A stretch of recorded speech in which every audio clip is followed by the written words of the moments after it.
काले द्वीपों का बादशाह। काले द्वीपों के बादशाह की कहानी अलिफ लैला की कहानी है। अगर तुम मुझसे एक बात भी करो तो मेरे चित्त को बड़ा धैर्य और शांति मिलेगी, बल्कि मुझे तो बड़ी प्रसन्नता होगी। खैर, मैं तो भगवान को याद करके अपना जी बहलाती हूँ, देखकर ही धैर्य धारण किए रहती हूँ। रानी इसी प्रकार अपने प्रेमी के सम्मुख बैठकर प्रलाप करती रही। मुझ मूर्ख से अपने रानी की ये दशा न देखी गई और उसका प्रेम मेरे हृदय में फिर उमड़ आया। मैं चुपचाप अपने महल में आ गया।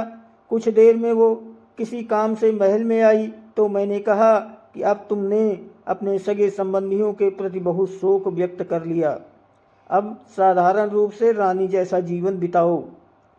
वो रोकर कहने लगी कि बादशाह सलामत, मुझसे ये करने के लिए ना कहें। मैं उसे जितना समझाता बुझाता था उतना ही उसका रोना पीटना बढ़ता जाता था। मैंने उसे उसके हाल पर छोड़ दिया। वो इसी अवस्था में 2 वर्ष और रही।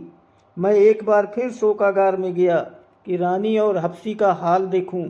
मैं फिर छुप कर बैठ गया और सुनने लगा। रानी कह रही थी कि प्यारे, अब तो 2 वर्ष बीत गए हैं और तीसरा वर्ष लग गया है। तुमने मुझसे एक बात भी नहीं की। मेरे रोने चिल्लाने और विलाप करने का तुम्हारे हृदय पर कोई प्रभाव नहीं होता। जान पड़ता है कि तुम मुझसे बात करने के योग्य नहीं समझते, इसीलिए तुम अब मुझे देखकर आंखें भी बंद कर लेते हो। मेरे प्राण प्रिय, एक बार आंखें खोलकर मुझे देखो तो मैं तुम्हारे प्रेम में कितनी विह्वल हो रही हूँ। रानी की ये बातें सुनकर मेरे तन बदन में आग लग गई। मैं उस मकबरे से बाहर निकल आया और गुंबद की तरफ मुंह करके कहा, ओ गुंबद, तू इस स्त्री और उसके प्रेमी को, जो मनुष्य रूपी राक्षस है, निगल क्यों नहीं लेता? निगल जा। मेरी आवाज़ सुनकर मेरी रानी, जो अपने हफ्सी प्रेमी के पास बैठी थी, क्रोधांध होकर निकल आई और मेरे समीप आकर बोली, अब भागे दुष्ट, तेरे कारण ही मुझे वर्षों से शोक ने जकड़ रखा है। तेरे ही कारण मेरे प्रिय की ऐसी दयनीय दशा हो गई है और वो इतनी लंबी अवधि से घायल पड़ा है। मैंने कहा, हाँ, मैंने ही इस कुकर्मी राक्षस को मारा है।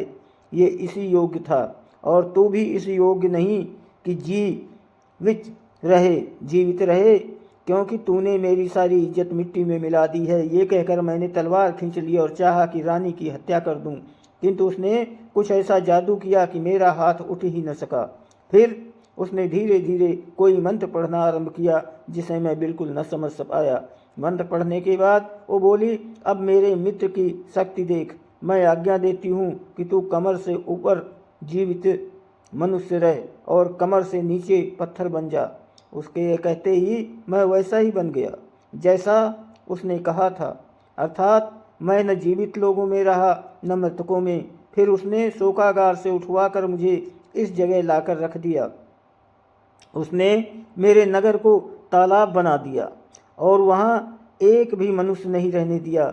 मेरे सभी दरबारी प्रजाजन मेरे प्रति निष्ठा रखते थे, अतएव उसने उन सबको अपने जादू के बल से मछलियों में बदल दिया। इनमें जो सफ़ेद रंग की मछलियां हैं वे मुसलमान हैं, लाल रंग वाली अग्नि पूजक काली मछलियां ईसाई और पीले रंग वाली यहूदी हैं। मैं जिन 4 काले द्वीपों का नरेश था उन्हें उस स्त्री ने 4 महा पहाड़ियों में बनाकर तालाब के चारों ओर स्थापित कर दिया। मेरे देश को उजाड़ और मुझे आधा पत्थर बनाकर भी उसका क्रोध शांत नहीं हुआ। वो यहाँ रोज आती है और मेरे कंधों और पीठ पर 100 कोड़े इतने जोर से मारती है कि हर चोट पर मेरे खून छलछला आता है। फिर वो बकरी के बालों की बनी एक खुरदरी काली कमली मेरे कंधों की ओर पीठ पर डालती है और उसके ऊपर सोने की तारकसी वाला भारी लबादा डालती है।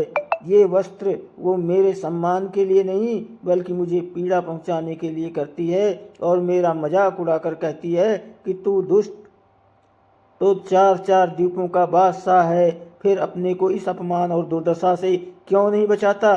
शहरजाद ने कहानी जारी रखते हुए कहा, कितना वृत्तांत बताने के बाद काले द्वीपों के बादशाह ने दोनों हाथ आकाश की ओर उठाए और बोला, हे सर्वशक्तिमान परमात्मा, हे समस्त विश्व के सृजनहार, यदि तेरी प्रसन्नता इसी में है कि मुझ पर इसी प्रकार अन्याय और अत्याचार हुआ करे, तो मैं इस बात को भी प्रसन्नता से सहूँगा। मैं हर हालत में तुझे धन्यवाद दूंगा। मुझे तेरी दयालुता और न्यायप्रियता से पूर्ण आशा है कि तू एक न एक दिन मुझे इस दारुण दुख से अवश्य छुड़ाएगा। वहाँ आने वाले खोजकर्ता बादशाह ने जब ये सारी कहानी सुनी तो उसे बड़ा दुख हुआ और वो विचार करने लगा कि इस निर्दोष जवाब बादशाह का दुख कैसे दूर किया जाए और उसकी कुल्टा रानी को कैसे दंड दिया जाए। उसने उससे पूछा कि तुम्हारी निर्लज्ज रानी कहाँ रहती है और उसका भागा प्रेमी जिसके पास वो रोज जाती है, किस स्थान पर पड़ा हुआ है। जवान बादशाह ने उससे कहा कि मैंने आपको पहले ही बताया था कि वो उसको शोकागार में रखा गया है, जिस पर एक गुंबद बना हुआ है। उस शोकागार को एक रास्ता इस कमरे से नीचे होकर भी जाता है जहाँ इस समय हम लोग हैं।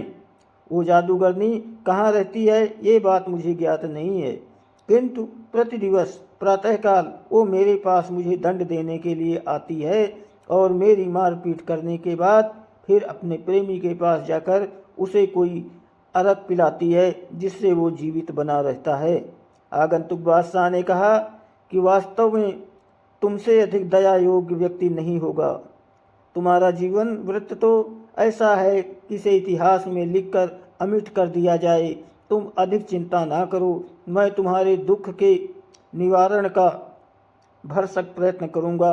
इसके बाद आगंतुक बादशाह उसी कक्ष में सो रहा, क्योंकि रात का समय हो गया था। बेचारा काले द्वीपों का बादशाह उसी प्रकार बैठा रहा और जागता रहा। स्त्री के जादू ने उसे लेटने और सोने के योग्य ही नहीं रखा था। दूसरे दिन तड़के ही आगंतुक बादशाह गुप्त मार्ग से शोकागार में प्रविष्ट हो गया। शोकागार में सैकड़ों स्वर्ण दीपक जल रहे थे और वो ऐसा सजा हुआ था कि बादशाह को अत्यंत आश्चर्य हुआ कि वो उस स्थान पर गया जहाँ घायल अवस्था में रानी का हबसी प्रेमी पड़ा हुआ था। वहां जाकर उसने तलवार का ऐसा हाथ मारा कि वो अधमरा आदमी तुरंत मर गया। बादशाह ने उसका शव घसीटकर पिछवाड़े बने हुए एक कुएं में डाल दिया और शोकागार में वापस आकर नंगी तलवार अपने पास छुपाकर उस हबसी की जगह खुद लेटा रहा ताकि रानी के आने पर उसे मार सके। धन्यवाद।